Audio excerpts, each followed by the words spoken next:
One of the easier ways that I found workable during my experience was that I use nonverbal communication.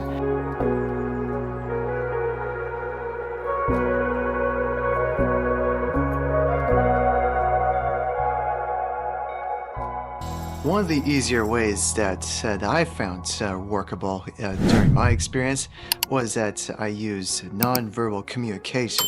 So whether it be like, pointing to wherever it is going on, or even just looking up or looking down, or just look directly at the thing that I've been just looking for, then to me that's just a really good way of understanding what I want.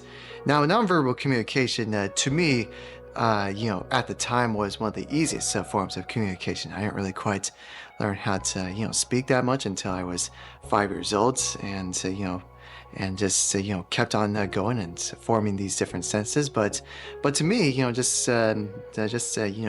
being able to point and just look at things that I want, it's just really quite nice. And another thing too is that my parents, when I'm like looking at the cabinets or anything like that, they would say, "Do you want the graham crackers? Do you want the cookie? Do you want licorice, or do you want the candy or anything like that? Or just whatever is on the cabinet. Do you want Fruitios?" I'm not sure if they really make those anymore, but that was one of my favorite snacks back in the day. And I would either shake my head or nod, nod or shake my head, and just a way to say yes or no. And yeah, that was just one way of doing it. It's like, making these different decisions. It's like, do you want this or do you want that? That was one thing that my parents really helped me with as well, because sure, I didn't really quite communicate as well verbally, but non-verbally, it was totally okay. We totally understood each other through that area.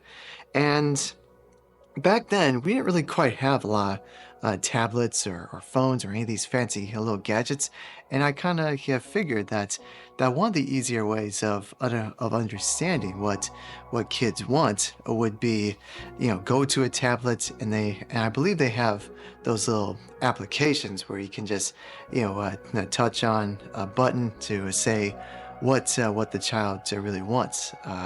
Going out. Do they want to go outside, or do they want to go for a walk, or do they want to, have food, or go to the restroom or anything like that? They have those little, yeah, they always have those different forms of technology, these different little gadgets that they use for them, and able to communicate a lot more easier. So in conclusion to that is that you can either use something like a device to help communicate, or you can try doing these different the non-verbal communication, because that can help as well for the kids and for parents. Understand these different cues, these different hints that go on as well. These different behaviors may be some major breakthroughs in communications.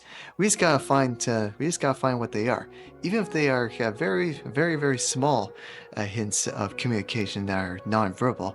To me, I think that's just really nice to understand the child, and just know what he or she wants.